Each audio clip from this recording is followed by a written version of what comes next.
You know, there are few places in this country that boast the breathtaking birds like Delmarva. We just heard about some of those birds before the break, and that fascination extends into art. Yeah, bird carving is a hobby that artists have passed down from generation to generation. And that's certainly the case with Chincoteague's Roe Duckman Terry. You know, we got the honor to meet him back in the fall of 2016. We revisit that meeting in today's Monday Memories. For more than a century, Roe Terry of Chincoteague has been carving duck decoys, something he started when he was a little boy. I live next door to a gentleman named Doug Jester. He was Doug Jester Jr., the son of one of the most famous decoy carvers Chincoteague ever had. Roe says he watched his neighbor craft decoys for years before he finally got his chance to try. When I was 15, he brought me a little piece of white pine door frame, and cut me out some little miniatures, miniature Canada geese. Made 3 of them. He said, go home and make these. That was my introduction. That was my lesson. And that's all it took. Roe was hooked. In fact, it wasn't long before he started selling them in a local restaurant for $2 a piece. All these other kids were cutting grass for $4 or $5 a week. I said, you know, this ain't a bad deal. Roe continued to carve even when he enlisted in the Navy. He also began entering competitions. So gave me a little mention just for showing up. And next year I did the 3rd place, and the following year I did a 2nd place, and next thing you knew I had 100 blue ribbons hanging on the wall. And then I figured, you know what, it's time to start collecting the right color ribbons, the green ones. In other words, it was time to make some money, and he did. But it took a leap of faith to quit his full-time job to turn his hobby into a career. And I looked at the wife, I said, I want to quit my job, civil service. I had a wife, 2 kids, brand new house. She said, what are you going to do? I said, I want to carve ducks for them. That's what I want to do. That's my passion.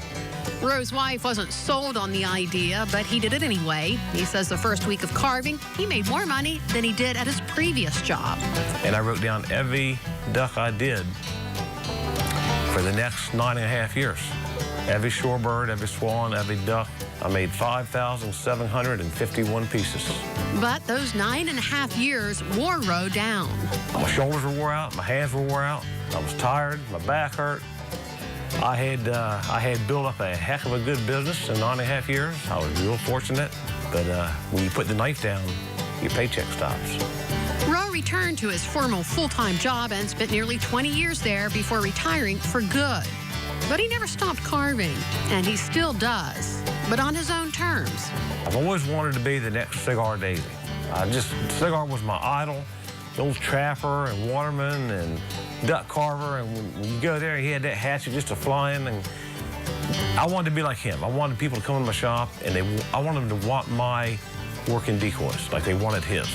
In fact, Roe says it takes about a day and a half to create a bird using a workflow he adopted from his mentor, Cigar Daisy. He said, boy, go in the morning and chop your bird out, make the head, sand them, get them ready, hollow them out, prime it, and have it ready to paint after supper. Eat your dinner, go in the paint room, and start painting on it.